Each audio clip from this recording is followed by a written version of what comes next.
Semua yang kalian pernah tahu tentang uang itu adalah kebohongan. Di sini gue pengen bahas ya tentang nilai-nilai uang yang kalian tuh sebenarnya diajarin dari dulu, tapi menurut gue salah ya, dan itu nggak akan bikin kalian kemana-mana. Karena pengetahuan kalian tentang uang itu salah. Kalian harus tahu bahwa semua sistem yang diajarin ke kalian ya dari sekolah maupun keuangan itu adalah kebohongan besar. Sistem finansial sendiri itu adalah sebuah scam ya. Itu adalah sistem yang kalian semua orang-orang yang nggak punya duit itu duitnya diambilin terus, dijadiin digit di rekening orang-orang kaya. Orang menengah sama miskin itu yang paling ditindas ya sama sistem ini. Ketika kalian mulai sadar bahwa sistem yang kalian sedang mainin ini adalah dicurangin, ya mungkin di situ kalian baru mau bangun. Semua sistem sekolah, ya, sistem finansial itu dirancang untuk membuat yang namanya budak. Karena kalau kebanyakan orang itu bangun ya dari sistem ini, mereka yang berkuasa dan mereka yang di atas itu akan kehilangan kekuasaannya. Jadi mereka harus bikin semua orang nurut sama sistem ini atau at least ya seperti budak yang dirantai pada sistem ini. Ketika lu hidup di dunia ini ya, kalau lu bukanlah para elit, kita semua ini di sini adalah budak ya. Gue itu budak juga, cuman gue beda levelnya aja sama kalian ya. Ada budak yang naik motor, ada budak yang naik Avanza, tapi kita semua itu adalah budak. At least gue itu bisa punya uang yang cukup untuk mendapatkan kebebasan sedikit. Nanti gue jelasin maksudnya sedikit itu apa.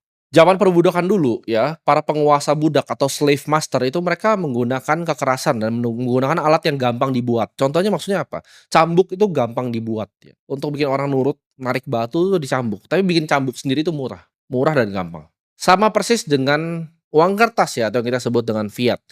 Uang itu gampang dibuat ya, buatnya tinggal dicetak ya dan juga kalau digit rekening ya tinggal masukin di sistem di komputer kan 011010. Tinggal angka di rekening, gampang sekali dibuat sama seperti cambuk untuk bikin kalian nurut. Mereka bikin hal ini, bikin cambuk dan bikin uang kertas untuk mendapatkan apa? Mendapatkan labor kalian, yaitu pekerjaan kalian, keringat dan darah kalian.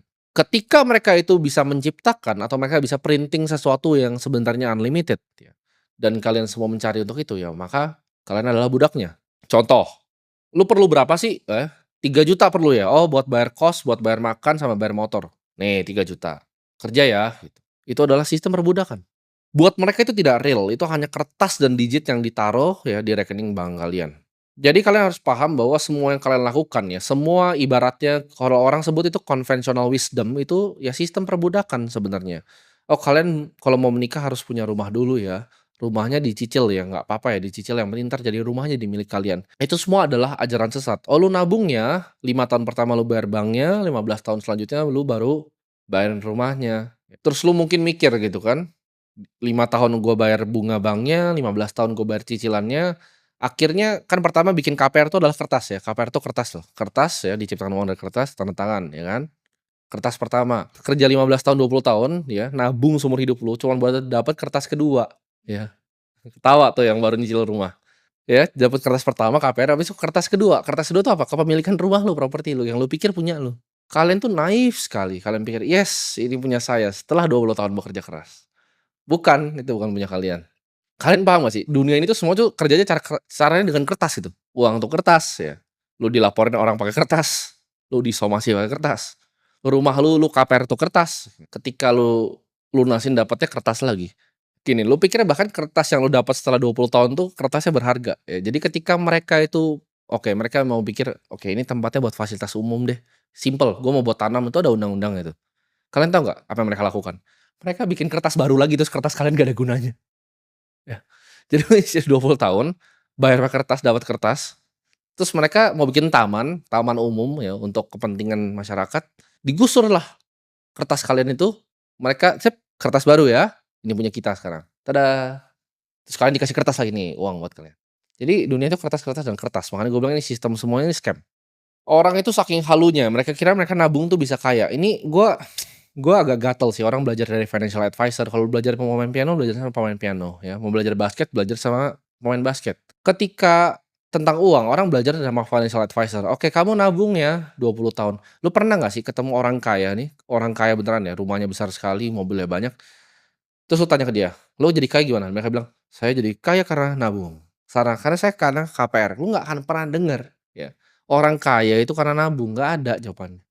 Mereka bilang, "Oh, gue itu kaya karena gue pagi-pagi hemat, gue nggak ngopi ya, gue nggak ngopi kopi susu gula aren, terus gue nabung ya, gue naik kendaraan umum, terus gue jadi kaya raya." Nggak ada ya, it doesn't fucking exist. Satu-satunya cara untuk jadi kaya adalah lu harus lakukan sesuatu yang orang lain nggak lakukan, lu jadi kontrarian. Lu akalin sistemnya, ya, lu curangi sistemnya, karena sistemnya udah curang gitu. Ya jadi lu harus bisa curangi sistemnya untuk jadi kaya.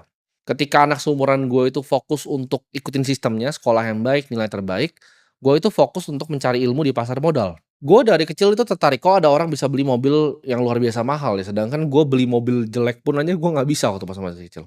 Ini satu juga gitu yang gue paling sebel gitu kalau diajarin sama orang tentang passive income. Tidak ada income yang pasif ya teman-teman semua ya, gue sharing sini, tidak ada bisnis yang autopilot ya, tidak ada passive income.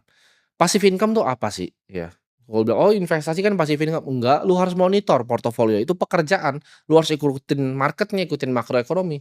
Itu semua pekerjaan ya, tidak ada yang pasif yang dilakukan untuk mendapatkan uang. Itu hanya alasan oleh orang-orang malas. Gue paling benci orang yang gini, "Kok gimana sih caranya gue dapat passive income 5 juta sebulan?" Ya lu kerja aja gitu 5 juta sebulan ya. Kenapa lu cari pasif, lu dasar pemalas ya. Bisnis autopilot itu juga nggak ada ya. Jadi bisnis yang tidak berkembang itu adalah bisnis yang mati ya. Kalau lu perhatiin bisnis besar seperti Apple, seperti Nvidia, mereka quarter per quarter itu ngejar earnings-nya terus, harus naik gitu. Angkanya harus naik, persentasenya harus naik, omsetnya. Bisnis yang stagnan adalah bisnis yang sebentar lagi mati. Itu kan harus catat itu. Karena bisnis itu banyak sekali kompetisi, kalau lu nggak grow sama dengan lu mati. Ini problem dengan mentalitas yang kita lihat ya di sini gitu. Ketika misalnya ada Michael Jordan ya, punya bola basket mau ngajak lu main basket gitu. Ya kan, dia ngajak lu main basket. Dia bilang, "Oh lu cupu, cara mainnya begini." Lu kesel gitu. Kalau lu kesel tuh lu nggak akan pernah bisa jadi main basket, dia Michael Jordan gitu. Mike Tyson ngajarin lu tinju, ya belajar tinju sama dia. Lu dengerin gitu. Ketika gua datang ada orang yang jauh lebih kaya dari gua, siap gitu dengerin. "Gimana ini caranya?" "Oh siap siap siap." Gue belajar, gue cuman diem dan gue dengerin, gue nggak terlalu banyak ngomong ya. Jadi kalian harus mau belajar dari memang jauh lebih kaya dari kalian. Jangan belajar uang sama orang yang nggak punya uang, karena itu akan jadi orang buta, tuntun orang buta. Ini yang terjadi, kalian bayar financial advisor 1 juta, lo harusnya pikir, waktu dia sejam tuh cuman 1 juta. Apa yang gue bisa belajar tentang uang dari dia? Nabung di deposito kah? Bingung lo ya. Tidak ada value yang lo bisa ekstrak dari sana. Untuk mendapatkan uang itu banyak pengorbanan yang luar biasa, yaitu yang banyak nggak di-sharing ya, di sekolah, keluarga kalian.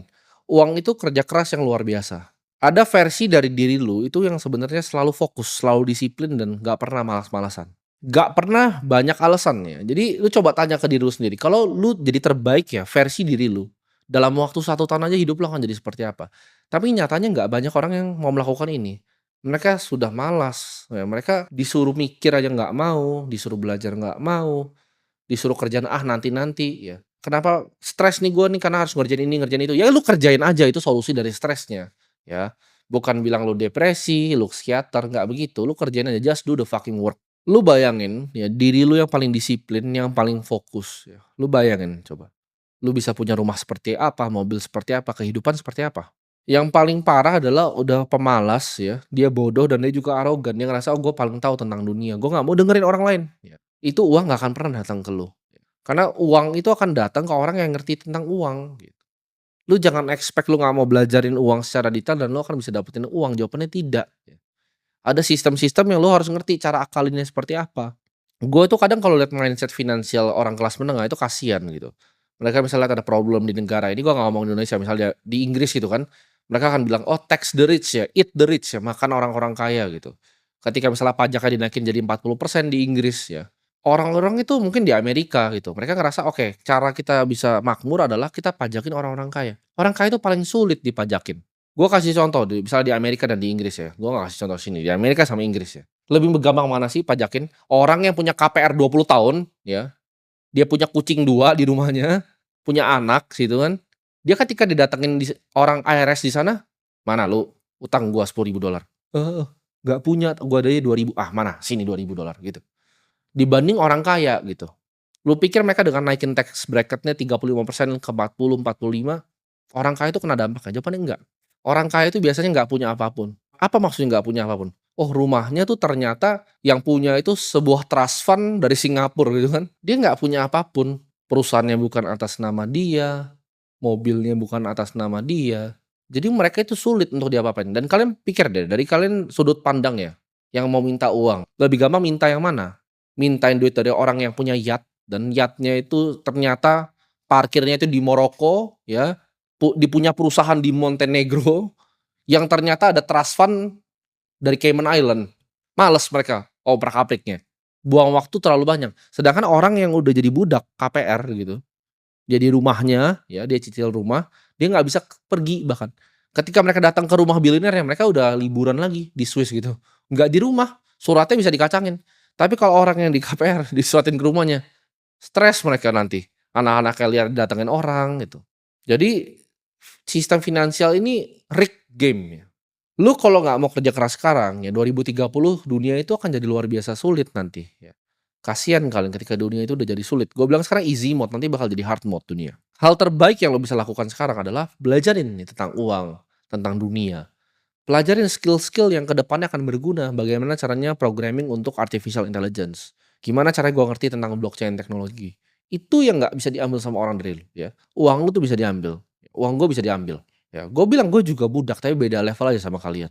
Kenapa? Karena suatu saat mereka mau ngapa-ngapain gue, mereka bisa. Mereka punya semua kuasanya, punya semua arsenalnya. Tinggal kapan mereka mau melakukannya kan gitu. Tapi satu hal yang mereka nggak bisa ambil dari gue, hati, pikiran, dan jiwa gue. Ya. Jadi apa yang tertanam di gue itu tidak bisa diambil sama mereka.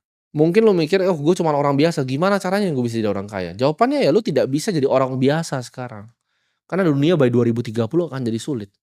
Lu harus bisa upgrade diri lu, jadilah versi yang terbaik dari diri lu.